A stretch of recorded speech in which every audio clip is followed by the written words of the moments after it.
नमस्कार, स्वागत आपका हरियाणा न्यूज 24 पर। मैं हूं प्रिंस लांबा। हरियाणा प्रदेश के अंदर राज्यसभा चुनाव ने सबकी धड़कनें बढ़ा रखी हैं। हर नेता की, हर पार्टी की धड़कनें तेज कर रखी हैं। इसी बीच एक और बड़ी खबर हरियाणा प्रदेश के राज्यसभा चुनाव से जुड़ी हुई ये आ रही है कि अब जल्द ही हरियाणा के अंदर जो 2 राज्यसभा सीटों को लेकर चुनाव हुआ उसकी काउंटिंग यानी कि मतगणना शुरू हो सकती है, क्योंकि 3 विधायकों के ऊपर जो कांग्रेस और बीजेपी ने आपत्तियां जताई थी, ऑब्जेक्शन लगाए थे और इलेक्शन कमीशन को इसकी शिकायत भेजी थी, उनका अब निपटारा कर दिया गया है। और यह बात कही जा रही है कि कांग्रेस को इलेक्शन कमीशन के फैसले से बड़ा झटका लगा है। हम नहीं कह रहे, सूत्रों के हवाले से जो जानकारी मिली और मीडिया रिपोर्ट्स में जो दावा किया जा रहा है उस आधार पर आपको बता रहे हैं कि हरियाणा प्रदेश के अंदर जो राज्यसभा चुनाव की काउंटिंग रुकी हुई थी वो अब जल्दी ही शुरू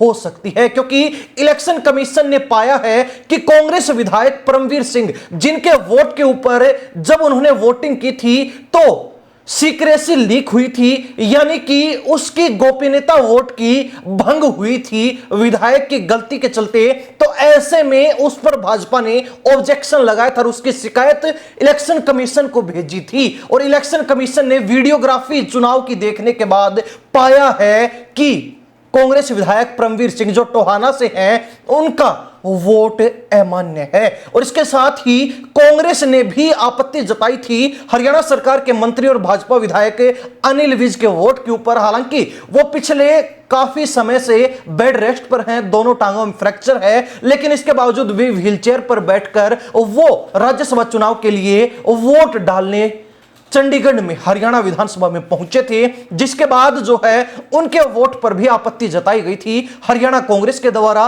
कांग्रेस ने दावा किया था कि उनके साथ जो व्हीलचेयर लेकर व्यक्ति आया था उसके पास परमिशन नहीं थी और इससे जो है वोट की गोपनीयता, सीक्रेसी भंग हुई है, प्राइवेसी लीक हुई है। तो ऐसे में कहीं ना कहीं वीडियोग्राफी देखने के बाद यह स्पष्ट हो गया कि कांग्रेस ने जो दावा किया था मंत्री अनिल विज के डाले गए वोट पर वो गलत है और अनिल विज का वोट मान्य पाया गया है, वैलिड पाया गया है। यानी कि इस फैसले से अगर यह सही होता है तो कांग्रेस को बड़ा झटका लग सकता है, क्योंकि कांग्रेस का एक वोट कम हो रहा है। और कांग्रेस को जिस चीज का डर था, अब कहीं ना कहीं अगर यह फैसला सही पाया गया, अगर यह दावा और सूत्रों के हवाले से जो जानकारी मिली है वो सही पाई जाती है, करेक्ट मिलती है, तो कांग्रेस को बड़ा झटका, बड़ा नुकसान झेलना पड़ेगा। और जिस चीज का कांग्रेस को डर लग रहा था वही कांग्रेस के साथ घटित हो सकती है, क्योंकि कांग्रेस के 2 विधायकों को लेकर आपत्ति जताई गई थी।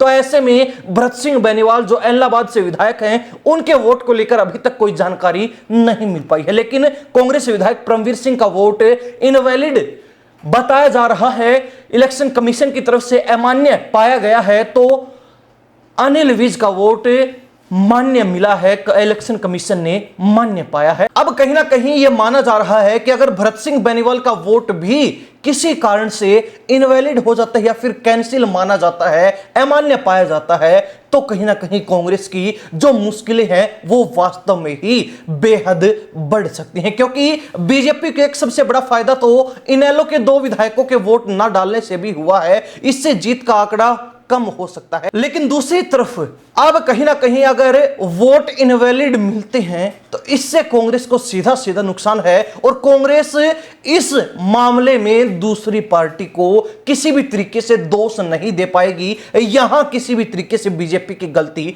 नहीं निकाल पाएगी। और हमने आपको पिछले दिनों में कई बार यह बात बताई है कि कांग्रेस के अंदर अगर कोई विधायक खेला करना भी चाहता है या फिर किसी दूसरी पार्टी के टच में है भी, हम किसी का नाम नहीं ले रहे, किसी पर आरोप नहीं लगा रहे, सिर्फ बता रहे हैं कि अगर कांग्रेस का कोई विधायक बीजेपी के टच में रहा भी है तो ऐसे में कहीं ना कहीं उसके लिए क्रॉस वोटिंग करना खतरे से खाली नहीं है। इससे वो सीधे सीधे पार्टी के नेताओं की नजरों में आ जाएगा और सबको पता चल जाएगा कि किसने बीजेपी को वोट दिया है क्रॉस वोटिंग करके। सबसे आसान और सबसे सही रास्ता है अपने वोट को इनवैलिड करवा देना, अपने वोट को रद्द करवा लेना, कैंसिल करवा लेना।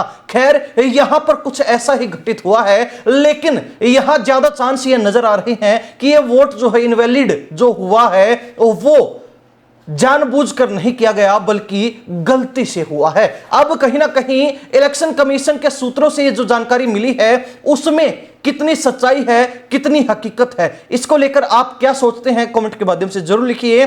और कहीं ना कहीं अगर ये वोट कांग्रेस के इनवैलिड पाए जाते हैं तो क्या कांग्रेस को बड़ा नुकसान, बड़ा झटका झेलना पड़ सकता है? इस बारे में अपनी प्रतिक्रिया जरूर लिखिए। इन्हीं सब बातों के साथ हम प्रिंस लांबा, हरियाणा न्यूज़ 24। नमस्कार, जय हिंद।